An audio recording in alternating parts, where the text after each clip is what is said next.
prophecy of the Zionist bankers.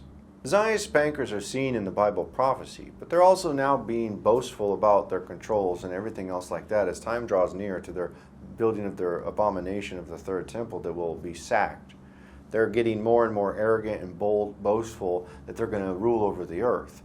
In their own admission that on these reports from the Israeli national news, Smotrich is bringing down the Palestinian Authority's banks. Finance Minister Smotrich is acting to collapse the Palestinian Authority's banks, contrary to the security establishment's position.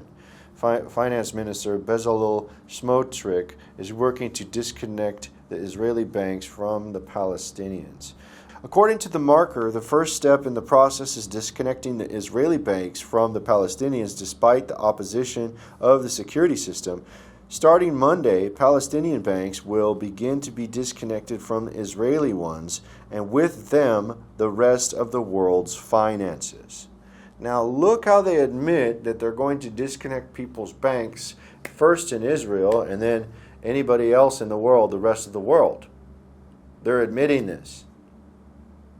This is not like some Jewish conspiracy maybe type thing. The Zionists are admitting that they're using a weaponization of finances to control nations and to control people, not just in Israel, over the entire world. This is a problem. This is a big problem because the mark of the beast says you will not be able to buy, sell, or trade without the mark of the beast. So there's a lockout mechanism and a control mechanism to forbid you to buy or sell or trade. It's under the same principle of power that they wielded. Now, the mark of the beast system is mentioned in Revelation chapter 13, verse 17. It says, "And that no man might buy or sell, save he that had the mark, or the name of the beast, or the number of his name." Now, was it not Apostle Paul that warned of this? Romans chapter 11, verse 12 says, "Now if the fall of them be the riches of the world." The fall of who? The Jews. The fall of the Jews. "Now if the fall of them be the riches of the world, and the diminishing of them the riches of the Gentiles, how much more their fullness?" Now the fall of the Jews being the riches of the world. Now if you don't see this, you're blinded at this point because they've already moved to make anti-Semitism controls over and financially bankrupt you via controls. People like Kanye West, Candace Owens, Zionist BlackRock, of Rothschild, Merrill Lynch, all these handlers, they close out people's portfolios. They control over media and other media companies. They forbid people from having access to their accounts. They close their social media accounts. They're working for all type of stringent rules just based upon speaking out against Zionism. You can't even say the word synagogue of Satan, just typing it, without it being flagged as hate speech. You literally get hate speech violations on social media for saying Revelation chapter 2, verse 9. Just for quoting the Bible verse, you get hate speech codes. This is a problem. And this is going to continue to go, and people need to be ready for this. And these are Jews. These are not just random people. They are Jews. They're Jews, they're rich men, the great merchants of the earth, which are mentioned in the book of Revelation, chapter 18, verse 11. "And the merchants of the earth shall weep and mourn over her, for no man buyeth their merchandise anymore." Why does it say that? It says that because the world, when Jerusalem is sacked, and these Jewish bankers have been controlling over the finances, the people are going to be joyful over this, and they're going to embrace the Antichrist. They're going to be going, "This is great. This is a wonderful thing. No more Jewish control over us." This is what they're going to rejoice, and they're going to embrace the Antichrist who sacks Jerusalem. And they're going to put a boycott on Jewish products, and they're going to persecute Jews worldwide, across the world. This is what's going to happen. That's why it says that no man will buy their merchandise anymore in Revelation chapter 18, verse 11, when Jerusalem is sacked. And it says here, what were they made rich by? Through items used to buy and sell in the temple. Revelation chapter 18, verse 12 through 13 says, "The merchandise of gold and silver and precious stones, of pearls and fine linen, purple and silk, scarlet, all fine wood, and all manner of vessels of ivory, and manners of vessels of most precious wood, and of brass and of iron and marble, and cinnamon and odors and ointments and frankincense and wine and oil and fine flour, wheat, beasts, sheep, horses and chariots, and slaves and soul of men."